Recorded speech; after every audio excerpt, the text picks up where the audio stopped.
Fordham'daki Worli Mahalaxmi projesi için Kingston Üniversitesi mezunu ve 2007'den beri Fordham Partners'ın ortaklarından olan proje lideri Ricardo Mateu ile dünyanın birçok farklı ülkesinde çeşitli projede imzası bulunan aydınlatma tasarımcısı Peter Fordham'ı sahneye davet ediyorum.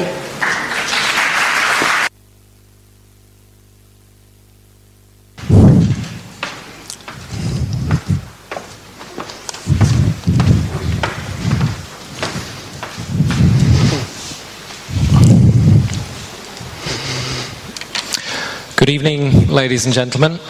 Thank you for coming to this second Light in Architecture lecture. I hope that we live up to your expectations and that we're as good as the guys were last year. We'll try our best. 20 minutes isn't a lot of time to explain anything in much detail, so I'll go quite quickly, and if there are any questions at the end, maybe we'll have some time for questions later. Before we focus the discussion on one project in particular, I would like to briefly go back and delve into recent history of the lighting of buildings in the public realm. I'd like to discuss how we approach lighting in our buildings in general before we focus on one project. And when I talk about lighting, I'm talking about natural light and artificial light, obviously. We architects love to show images of our buildings at night time, all lit up, but also daylight is a very important part of what we do at Fordham Partners. So passive and active lighting are both very key components. And I'd also like to look at the different approaches that we might take to lighting different types of building. Then we will look at the Worli Mahalaxmi project in detail, and Peter from DHA will also pick up on that discussion and go into much more detail on the project. So, the 20th century in architecture may well be remembered for the birth of the corporate headquarters and its ultimate vertical expression, which is the skyscraper. Fordham Partners are obviously one of the principal exponents of that building type, known for corporate headquarters design from the 1970s to the present day. This is one of the first corporate headquarters that was designed by the practice. It's the Willis Faber Dumas building in Ipswich, which is quite an ordinary looking building from the outside in daytime, but it's very interesting when the lights come on at night and you can see what's going on inside. I think the general public think a lot of modern architecture is quite cold and soulless, which is perhaps a bit unfair and a leftover, if you like, of the 1960s, when a lot of pretty grim architecture was built across Europe.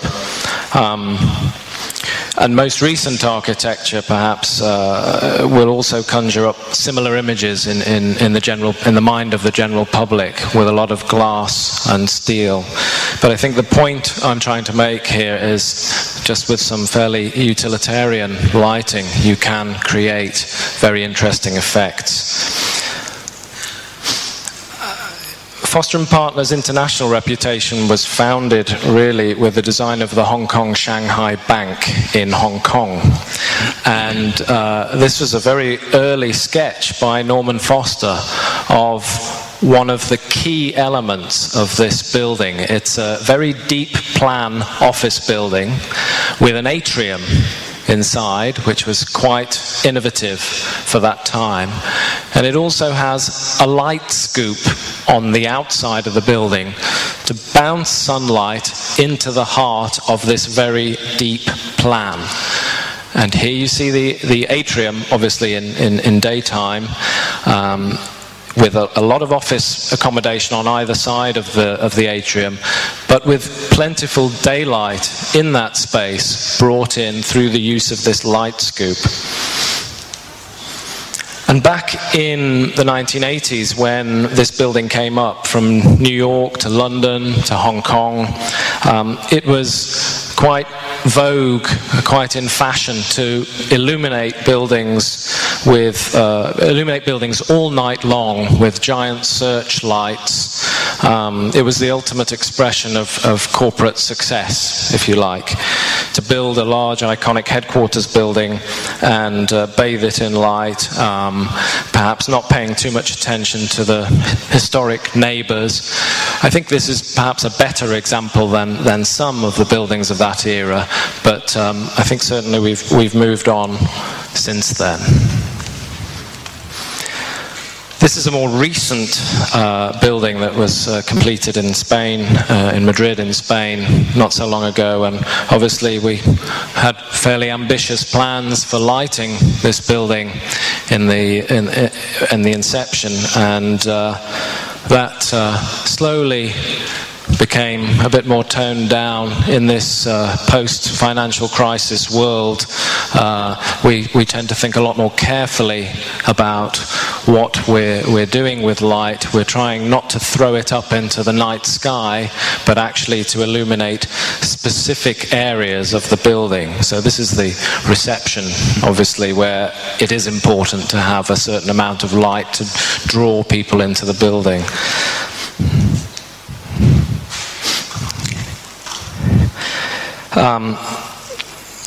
I think at a basic level, lighting is about creating spaces that we can navigate safely and efficiently. At a grander scale, it gives form and scale to our buildings. This slide is of particular interest because the building is by Foster & Partners, but the bridge is by Wilkinson Eyre, who will be speaking later this evening. This is a music centre in the north of England, and it's a more expressive building, if you like. I think there's more opportunity to engage with the public on a public building, a building that the public can enter, especially an event-type building such as this, where numerous concerts and the like happen on a daily basis, and the public comes in, and there is an opportunity to do these kind of lighting installations, which is quite different from the everyday work that we might do as an architectural practice. And taking that further with another cultural building, this is Dallas Opera House in Dallas in Texas. There are numerous opportunities here to create from the inside of the auditorium a delicate light sculpture to illuminating what is the auditorium and the fly tower externally, to have it as a magnet. This is a much more expressive building than the office building I've just shown you in terms of how to draw people to the building, and that is extended out obviously into the landscape also, which is an important part of the design. More and more of our work nowadays is focused in the hospitality sector and hotels and residential, and so with hotel work, often buildings are inward looking. Hotel windows or views from hotel come at a premium, and often not all of the rooms in a hotel have a view. So this was very much an inward looking building where we're trying to do something interesting by illuminating the glass screens that become the bathrooms. And this is another new hotel that is just completing now in London. I spoke just a few moments ago about how natural daylight is important. Well, this again, although there are windows to the facade, they are quite limited from an internal perspective. But what is interesting about this building is the atrium at the heart of the building, which allows a very small but a very carefully considered bit of natural daylight into the center.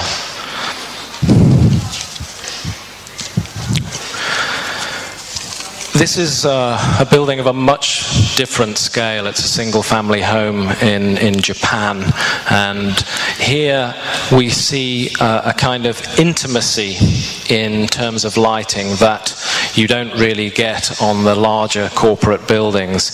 And this was a very carefully considered project, not only in terms of its architecture but also its light, with these amazing backlit stone walls, to give a kind of a much more of a warmth to the space than you would have in a corporate space. In terms of larger residential projects, as I said, this is more and more our bread and butter work these days. This is a project in Vancouver. That's the image, the visualization that was created early on, and this is the built reality. And this is a mixed-use project also, with some commercial office at the base next to a historic building, and then residential up above. And you'll see some similarities in the design of this building and the Worli Mahalaxmi Tower also. What is interesting to note is that whilst the commercial area is fairly evenly lit, obviously for the apartments it's a completely random lighting experience from the outside, because we can't control who's going to put their lights on and who's not. And this is perhaps a little bit unsatisfactory. As architects, we like to think of the base of the tower, the middle and the top, and how we might unify all of that in some outward expression. So, on to the main project, and Peter will go into more detail about the actual technical aspects of the lighting. But from its inception, Worli Mahalaxmi was a grand project in scale. It reaches over 300 meters in height, or will, and it makes it a very visible, gives a very visible impact on the skyline of Mumbai. The sales centre, which Peter will show you in a little while, I actually have some. The sales centre will have a 6-metre tall model of the towers, and this is the model in progress, which is also going to be lit up, hence all the wires everywhere. And this is a small mock-up taken from the tower, built at the same scale. This is a mock-up about this big, but the model will be 6 metres tall, the biggest model I've ever had built. It's all about a grand scale here. This was the first promotional image produced by the client, and it gave us some very strong clues as to what type of development they were looking for, but also, perhaps unknowingly, gave us some more subtle clues about how we might unify the towers with these vertical lines going up the facade. With all of our projects, we want to get into a local mindset and design a building or a group of buildings that is of its place. And the first principle of designing in India is to create according to Vastu, which dictates where the energy and the water may be situated to create harmony, wealth and well-being in your living space. And ultimately can dictate where the rooms go in the house. Now, this obviously is not so easy on when you have a project of 3 towers on a constrained site and have more than one apartment per floor. We're talking about multiples of apartments in some cases, from 3 or 4 apartments in the lower levels of the building to single duplex and triplex apartments at the top. These were some of our first ideas about how we might locate these things. The other, another major influencing factor for the design of the building was this idea of the courtyard or the Indian palace and shade. In India, shade is as important as light. There is obviously very strong daylight all day long, all through the year, so we have to be very careful about how we control that. And we do that primarily through the use of passive means, as in overhanging balconies. They're very deep balconies which create a lot of shade before you actually get inside each individual apartment. However, whilst the traditional Indian palace might be inward looking to a courtyard, these three towers are very much outward looking to the panoramic views of Mumbai, with the sea visible on all sides from the upper reaches of the tower. So our client was very specific and asked for balconies to every single living space and all around all three towers. We took the idea of the courtyard, or the heart space of the palace, and that became the living space of the apartment. In that way, you can come directly straight out of the lift and into the living space. These spaces are bathed with light in daytime, so we have a series of screens, etc., on the windows. There are also some very exuberant lobby spaces and amenity spaces. This is one of the typical lobbies, and we've been working very closely with Peter on the design of the water and light features. There are several different elements to this. Often we like the lighting to be discreet, for example in the wall here, and this one is, this central piece, this actually hides a very large column which is holding up the building, but we're trying to create a sense of spectacle and at the same time create a more pleasant microclimate within the building to have a cooling effect as you walk through the door, particularly during the, well, most of the year except for the monsoon. These are some of the other communal spaces where we may have backlit walls and some top-lit spaces with discrete lighting. This is one of the apartments at the top of the building, and you'll see some of those theatrical elements of lighting in the interior spaces also. We haven't designed all of the interiors of the apartments. We're mainly looking at the communal areas, but this is one of the images that I've borrowed from the interior designers for the purpose of this discussion. I briefly mentioned amenities. There's every possible facility you can imagine in this development, with a gym and spa and squash courts and all the kind of sports you can imagine. This is a spa located in the third tower towards the top, and obviously we need to look at very atmospheric lighting here, and we're working with very closely with both a spa designer and Peter and his team on some of these areas. Again, we have these sculptural elements to the ceiling. And this image is a very early sketch with this idea of the palace in the sky. So we take the traditional Indian palace idea and sort of elevate it in a vertical expression. And well, this is the result, really.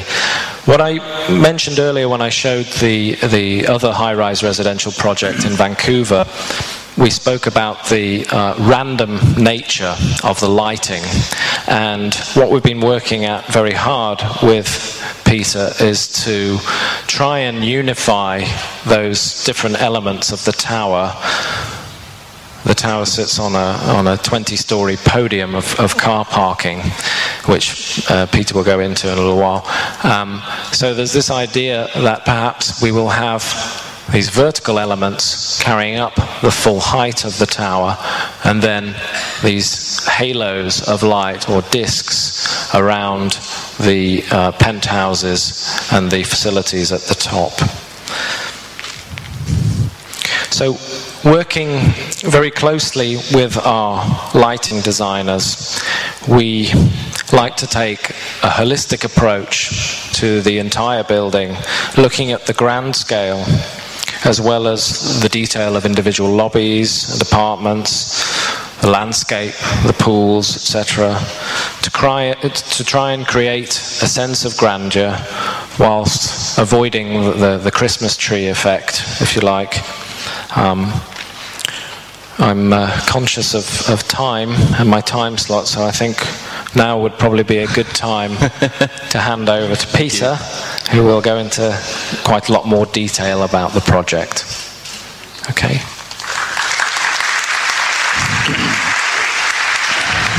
How did I do for time? I didn't check.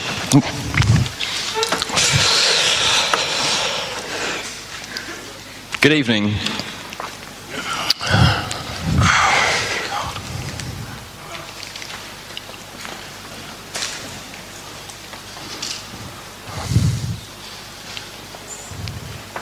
Good evening.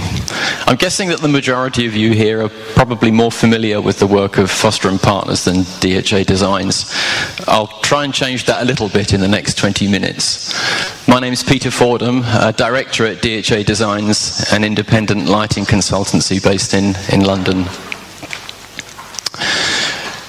There are three parts to my presentation. The first is going to be a brief introduction to the company, followed by the story of how we ended up working on the Worli project with Ricardo and his team.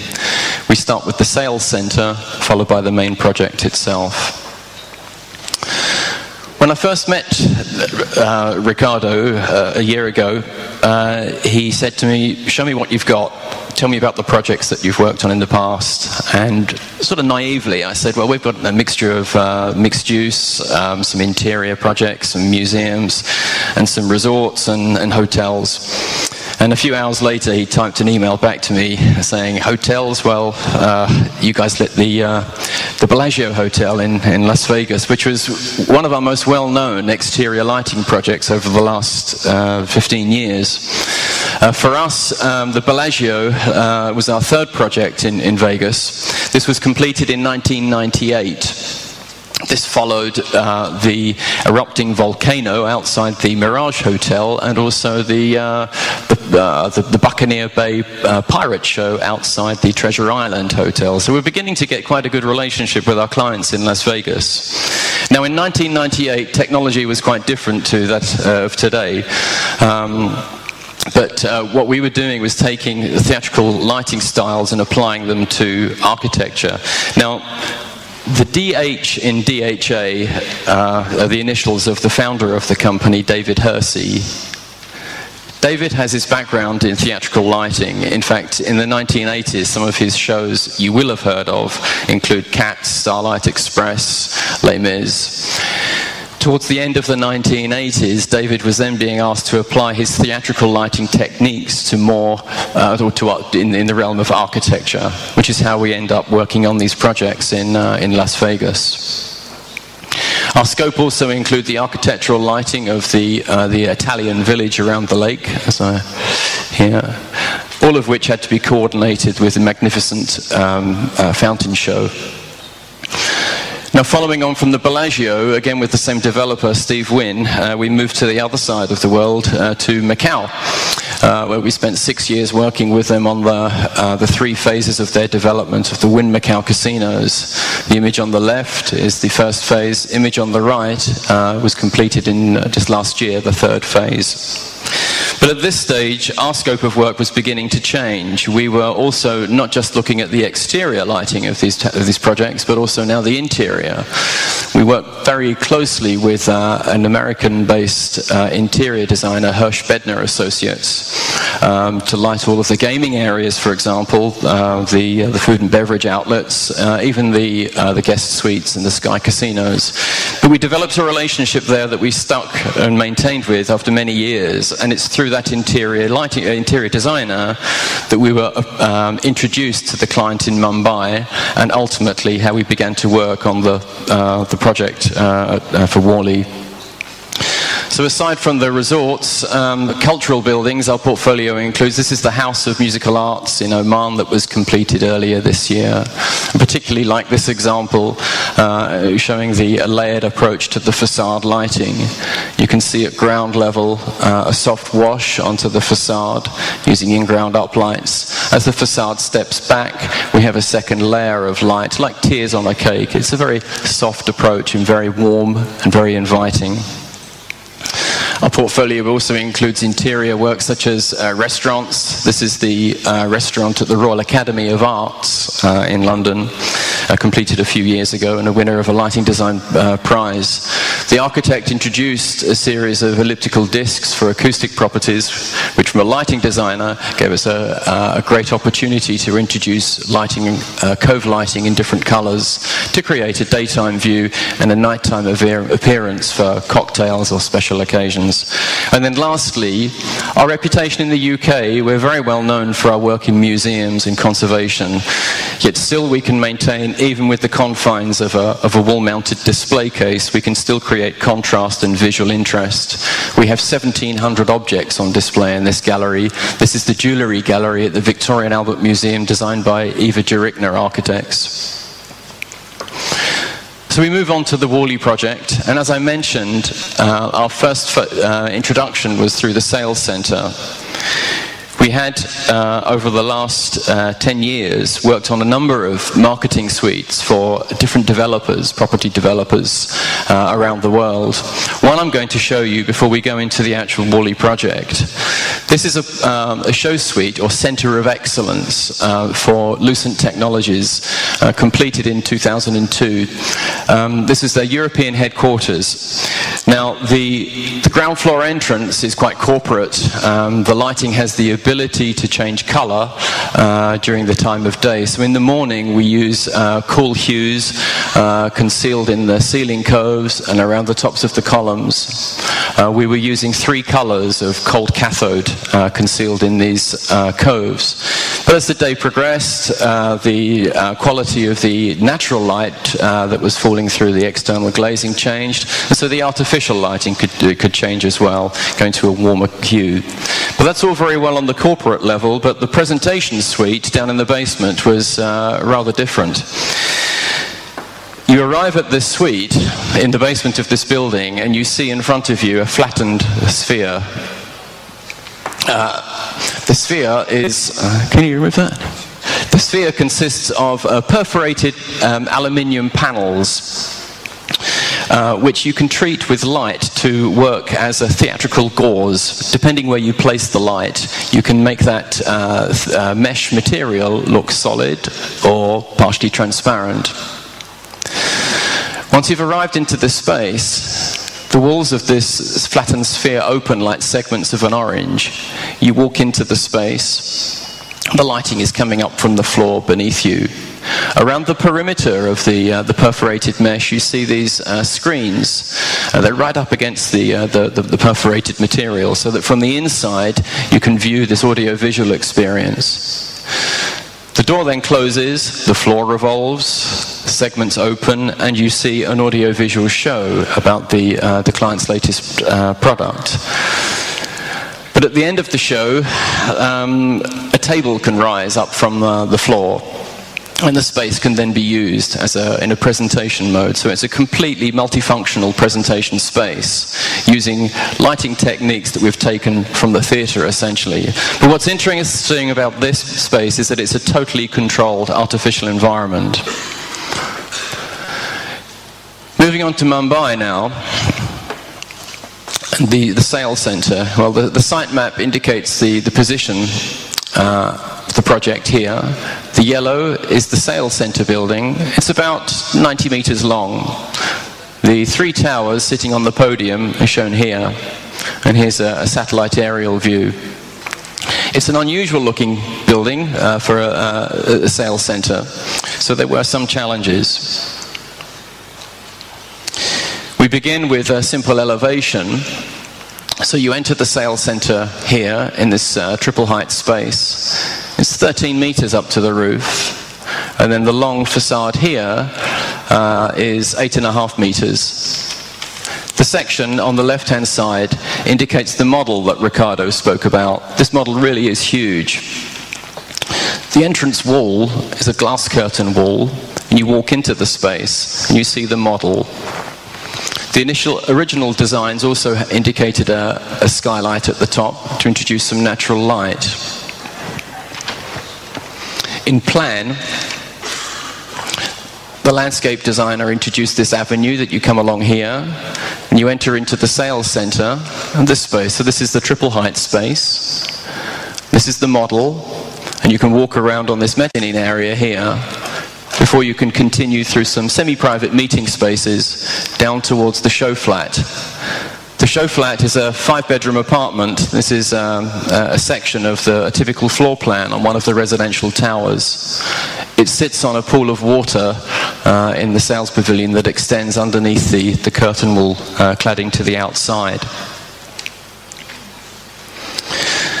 This was Ricardo's team's early visual of the space, of the entrance space. So you walk into the space here, and the wow factor is this huge model with this fabulous image of the Mumbai skyline behind there. The client was very keen to introduce this mezzanine to allow people to walk up behind the model and the original design of the skylight. Now, one of our concerns was for this wow factor to really have its momentum, we need to really control this environment. The skylight was proving difficult for us as a lighting designer, as was the glass entrance wall, which faces east as well. So we certainly had some challenges ahead of us. I was on site in February this year, so you can see the stage of the construction.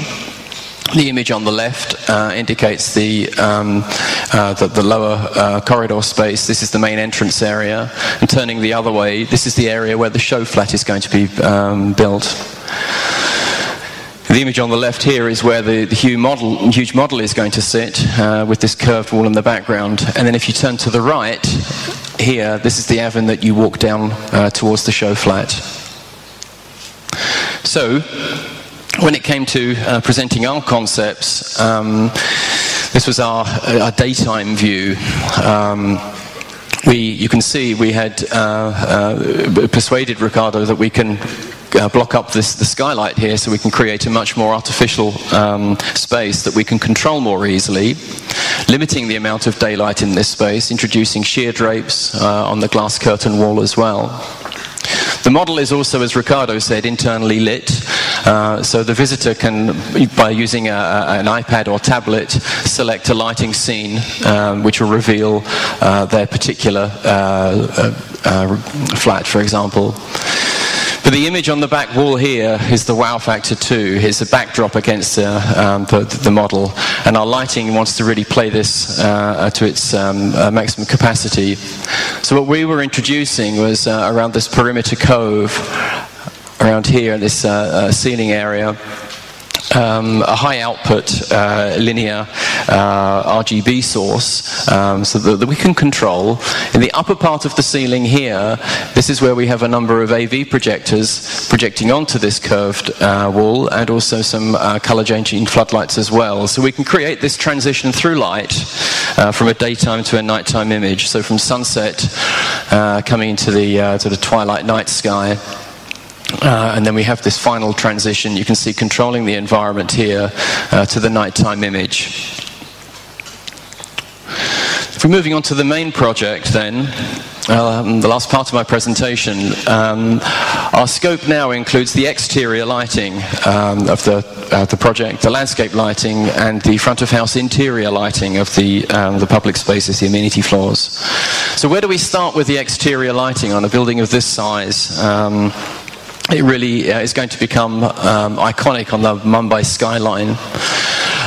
Ricardo's mentioned some of the strategy that we're taking for the facade. We're going to try to link the top of the tower to the bottom in some way using light. You can see here, this is the podium car park area, equally with an interesting cladding that we need to treat. So, 25 years ago, you'd light this building quite differently, or you'd treat what we used to say the bucket of light approach. You throw a bucket of light at a building and you hope some sticks. Those days are long gone. What we're trying to do now is incorporate the lighting within the actual architecture, within the cladding itself. Also, this being a residential tower, you need to be much more mindful of the user as well. So the lighting that we're proposing will have no effect to the users when they're actually in their apartments. They won't be able to see that at night. So we propose these vertical lines of light going from the ground level all the way up to the top. We've done this before. We did this in Dubai in 1998. This is the Emirates Towers, where we included cold cathode lighting in these fins, these horizontal fins on the edge of these two towers. We used a mixture of a cool white and a turquoise, and the effect is quite stunning. Even 15 years later, against the ever-changing Dubai skyline, it still has quite an impact for a very little amount of light.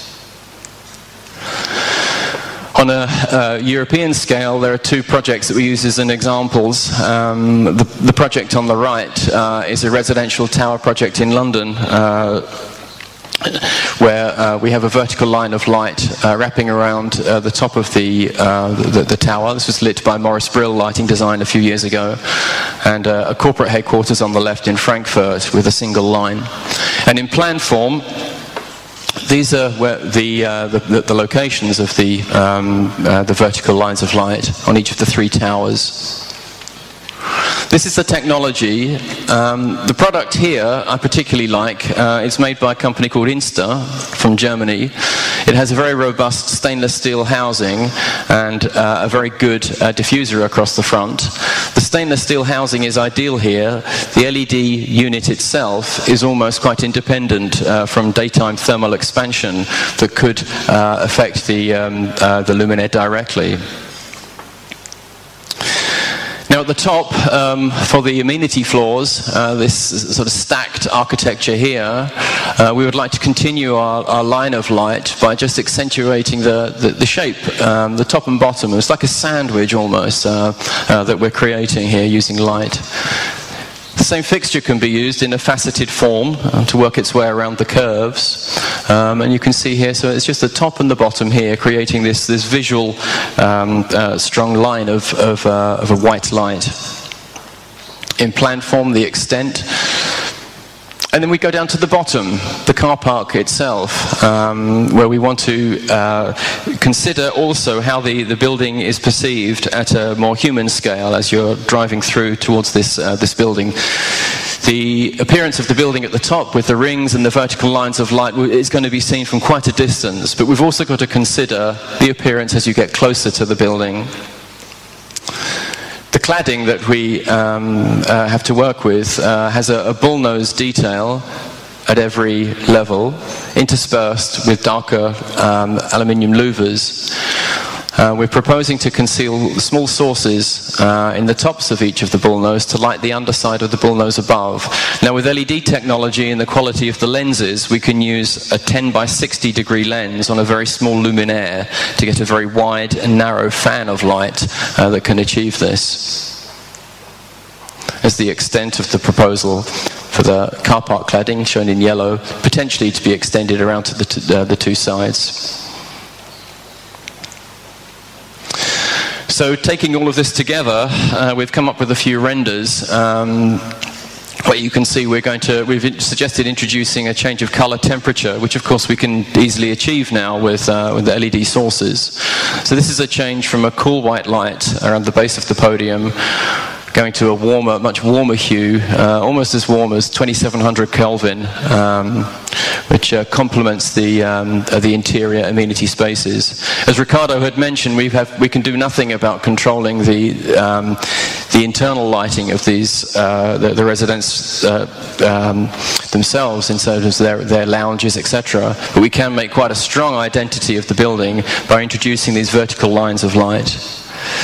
LED technology, of course, allows us to introduce colour, if that's appropriate, quite subtly done, perhaps just for special occasions, Diwali, for example, going from a cyan to a rich blue over a very soft colour change.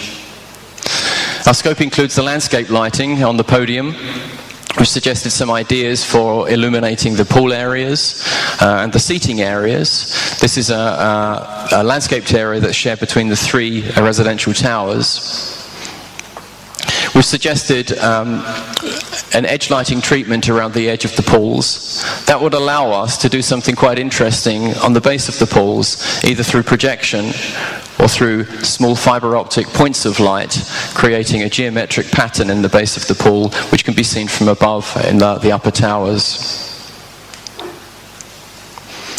And finally, on the landscape lighting on the podium, the landscape consultant has introduced a series of landscape islands with a seating area around each one, which we'd like to express with light using a linear source around the base of each of the seats. I'll show you a couple of examples where this has been achieved very successfully. Here's the piece of kit. It's a very robust piece of kit. It's a stainless steel channel with an excellent LED source that is totally encapsulated and diffused. So you get a very soft line of white light without seeing the individual dots of the luminaires. Moving on lastly to the interior spaces, I just use this as an example due to limited time. This was the lobby of Tower 2, an older version to the one that Ricardo showed you. Working up the scheme with Foster's office, we have a transition here so that we can concentrate light on the feature wall. This is the core wall. This is always going to be a visual feature into all of the lobby spaces of the 3 towers, simply backlit, so you just have a little strip of light that's visible here. But your eye is really drawn to this sculptural feature in the center, and of course the lighting around to the column itself. For the sculptural feature here, we took inspiration from this fabulous installation of the O2 Media Cloud in Frankfurt a few years ago. This consists of 28,000 acrylic rods. Each of the rods has an LED pixel at the back of it, which edge lights the rods, and you can then control the intensity and the color of each of the acrylic tubes. So we'd like to apply that type of science perhaps to the more sculptural areas in that lobby as an example. The importance of the big feature light we show as an example here at the lobby of the W Hotel in Doha, which is a beautiful chandelier. Very simple lighting technology, but the quantity and the cluster really makes this space quite remarkable. So, in conclusion, I'd just like to summarize them with these 3 points. DHA Designs, we have 24 years of experience now, formed in 1988, lighting projects across the world, and we hope that the Worli project is going to be as successful too over the next few years, working with Ricardo and the team at Foster's. The sales centre has allowed us the introduction into the project through a long route via an interior designer we work with on one of our projects in Macau, coming full circle. It allows us to use theatrical lighting techniques with a stunning interior design as well. The main project is going to become a landmark project in Mumbai, there's no question about that. It's an emerging market, it's the first project for us in India, so it's extremely exciting. And it is going to be a blend of world-class architecture with lighting design. Thank you very much. Thank you, Peter and Ricardo. If there are any, we might have a few minutes of question and answer session. Birkaç dakika soru cevap bölümü yapabiliriz aslında. Sorusu olan ilgilerimiz var mı? Kendinizi de tanıtırsanız sorunuzdan önce. Shoot, gonna have to listen. Efendim ben Yaşar Marulyalı, Mimarlık Vakfı Başkanlığı yapıyorum. Ben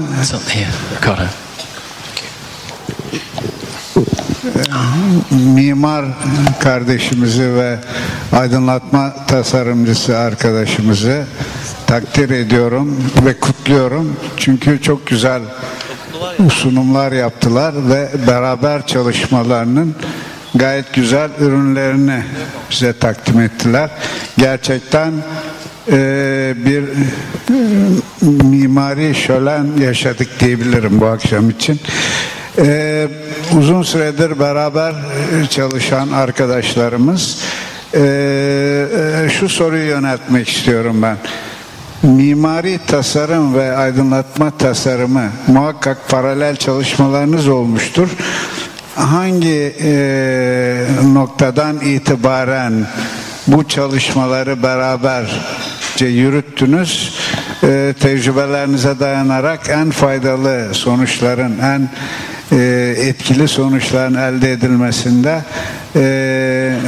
nasıl bir çalışma oldu ve hangi projenin hangi etabında beraber bu çalışmalara başladınız?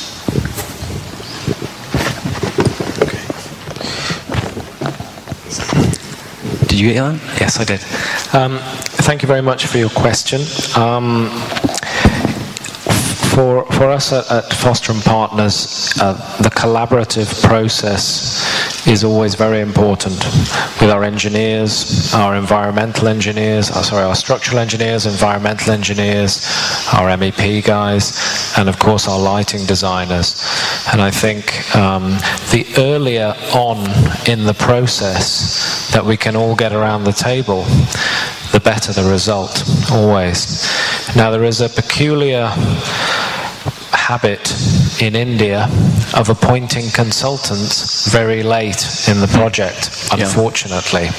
So in a sense, Fordham Partners started the design of this development and got to quite an advanced stage before Peter came on board, before even we had structural engineers, if you can believe that.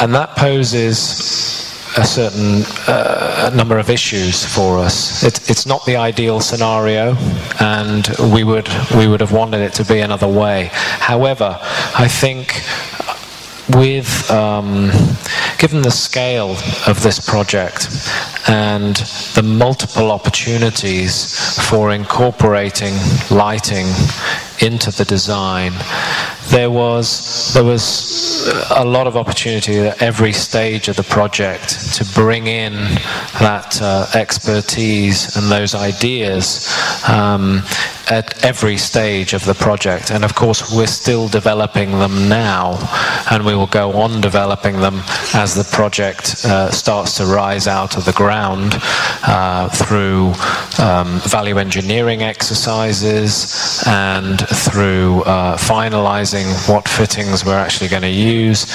Often is the case in my studio, we have design reviews continually throughout the process, even when the building's going up, and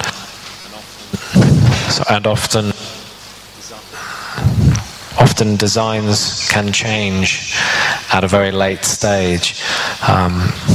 I think the success also is you keep up the coordination. Our offices aren't too far away. We're in the same city, which helps an awful lot as well. Regular design reviews and design meetings as details develop. But as I mentioned from my presentation, the project was at quite an advanced stage when we were introduced to the project, originally just for the sales centre. My site photographs showed that in February this year, the structure was up, etc. But we could still make changes to enhance the design. And now that we're working almost a stage behind in a catch-up phase, there's a lot of work for us to do, but the success of this is just the continuous coordination. The earlier the better, really, in terms of our appointment on any project, and clients are beginning to become more and more aware of that. I'd just like to add, we fought hard for DHA to come on board for the main project because we very much like their background in theatrical lighting. It wasn't just a case of opening a catalogue and sprinkling a few fittings on the building. We all the time since the beginning of the project, we had in our mind this idea that we wanted to unify the base and the podium, the tower and the tops of the towers in some way, and I think we found a very good fit between architect and lighting designer in this particular design, and hopefully we'll do a lot more projects together. Bir son soru alabiliriz. May I request you to choose one because there are a few. Who would you like? Oh, This is the first one I saw. Sorry.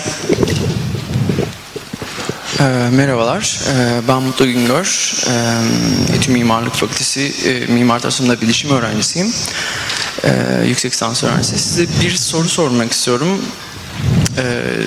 Dış mekanlarda kullanılmış olan bu aydınlatmalar, residential yani konutlardaki iç mekanları nasıl etkiliyor gece? Yani bunların gerçekten hani bir insan orada uyuyorken bu etkileniyor mu, yoksa sadece dışarıda var olan bir aydınlatma mı? Bu konu hakkında bilgi alabilir miyim acaba? Teşekkür ederim. Shall I start? Yeah. We had a direction quite early on from the client in terms of the landscape and all of the amenities that they wanted, all of the functions that they wanted to include in that space. And one of those directives was to try and carry the landscape into the building. And we very much like that idea, this idea that the glass wall doesn't create a barrier, but it creates a sort of inside-outside space. And really, there should always be a continuation of that in the lighting and how we're dealing with the lighting in those various spaces. You saw some images earlier of the reception, one of the reception areas of the towers. They're all distinct, but they all have water. They all have garden areas. So in a sense, we're trying to bring some of that outside world in.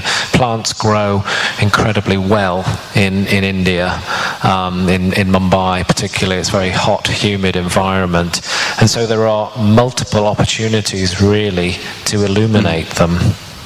But also, as we mentioned in my presentation, we're very aware in a residential tower that anything we do to the facade should not disrupt the experience from the people inside the apartment, which is why we're very careful to consider positions of fixtures within the cladding itself that cannot be seen from when you're standing inside. This is for the vertical lines of light, for example, that I suggested. So we keep that to an absolute minimum now, and the architecture allows us to do that by working on the project with Foster and Partners at this stage. If, for an example, we had been appointed much later and the cladding package had already been concluded, it would be far more difficult to introduce that type of technology into the facade. So it comes back to the first question: the sooner the lighting consultant is appointed on the project, the better the result. At the same time, if you're a resident in one of the towers and you're not on the podium, if you're in your apartment, you won't perceive that vertical light or that cylindrical light, as Peter said, but you will, looking down, get a sense of the theatre from the lighting designs that we have for the pools and the landscape areas, which are quite extensive between the three towers. Well, thank you. I think because we have a limited time, Sure. There will be a cocktail at the end, so I believe there will be lots of questions who will be coming to you face to face. Thank you. Peter, çok teşekkürler. Peter, Fordham ve Ricardo